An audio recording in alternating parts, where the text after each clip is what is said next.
Uh, uh. This is a Peter and Paul production. We're gonna talk to you about cloning for a little bit. Hope you all can stick with it. A clone is a living thing made from another, just like a living thing made from your brother. Hans Drake cloned some urchins for his homies.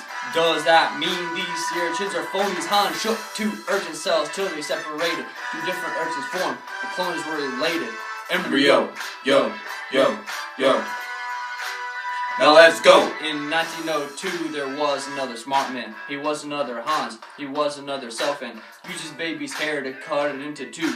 Got two new salamanders crawling through and through. In 1951, Philly cloners made a frog.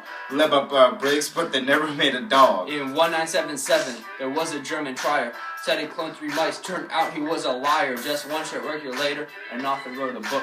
The story was so crazy, the book was off the hook. Claimed a Richard Max came asking for a clone. Had money to spend, called him up over the phone. Wrote that Max had paid and then clone had just been made. Turned out it was a hoax, cleared up for all the folks.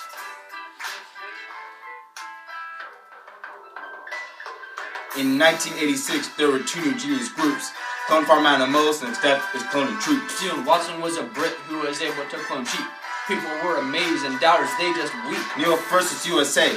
He had cloned a cow. He did it that same year. The critics wondered how.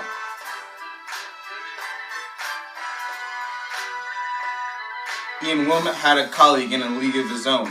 Knew about cell production. He was in a zone. The buddy was so smart. He got off to a good start. Clone gave him a rag. The clones were in the bag. In 1996, there was a sheep without a horn. Named Dolly from his partner, a new legend was born.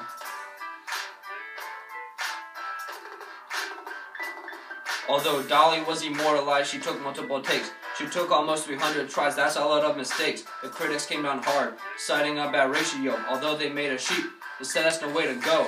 Wilmot was still proud. He had made a sheep. He had made an animal that he could always keep.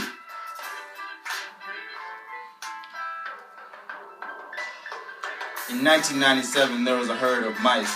Made in Honolulu, the weather's always nice. Cumula was the first, thought twice, the mice is nice. The next year they had 50 more, now that's a herd of mice. Wow. This is crazy, isn't it, Peter? I couldn't agree more.